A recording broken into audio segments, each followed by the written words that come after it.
Welcome to a new video. আজ মহামান্য হাইকোর্টের ডিভিশন বেঞ্চে টেট 2014 ওএমআর মামলা টু বি মেনশনড হেডিংয়ে কিন্তু লিস্টেড ছিল, যেটা অলরেডি আমরা আপনার সাথে শেয়ার করেছি। তো আজকে কি হলো তাহলে? হয়নি, এক্ষেত্রে পরবর্তী ডেট একটা সামনে এসেছে, সেটা হচ্ছে 11ই সেপ্টেম্বর, অর্থাৎ আগামী 11ই সেপ্টেম্বর এটা কিন্তু লিস্টেড থাকলো।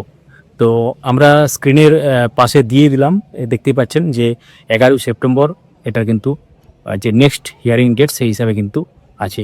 ভিডিওটা যখন আমরা এডিট করছিলাম তো সেই মুহূর্তে অনারেবল হাইকোর্টের ওয়েবসাইটে চেক করলাম, দেখলাম যে আজকের যে অর্ডার কপি সেটা চলে এসেছে। দেখতে পাচ্ছেন 27/8/2026, কোড নাম্বার 12, এমএটি 1531 অফ 2024।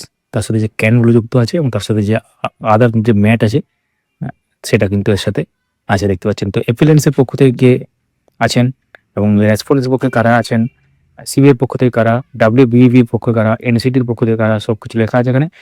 তো অনারেবল জাস্টিস শম্পা সরকার, অনারেবল জাস্টিস অর্জুন রায় মুখার্জি মহামান্য ডিভিশন বেঞ্চে এটি শুনানি ছিল।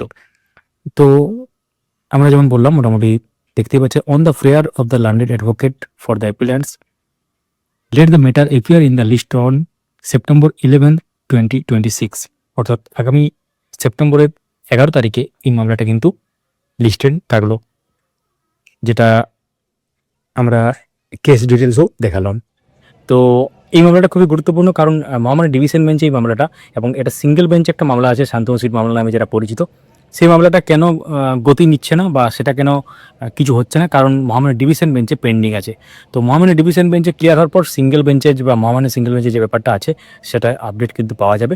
তো খুবই গুরুত্বপূর্ণ মামলা, কারণ টেট 2014 থেকে বিভিন্ন মামলা হয়েছে, তার মধ্যে ওএমআর মামলাটা একটা অন্যতম গুরুত্বপূর্ণ মামলা। তো সঙ্গে থাকুন পরবর্তী আপডেটগুলো পাওয়ার জন্য। যারা আমাদের চ্যানেলে যুক্ত নেই ইউটিউব চ্যানেলে, অবশ্যই ইউটিউব চ্যানেলে গিয়ে আমাদেরকে সাবস্ক্রাইব করুন, এবং যারা ফেসবুক থেকে দেখছেন পেজটিকে ফলো করে রাখুন, ভিডিওটি লাইক করুন, সবার সাথে শেয়ার করুন। ধন্যবাদ।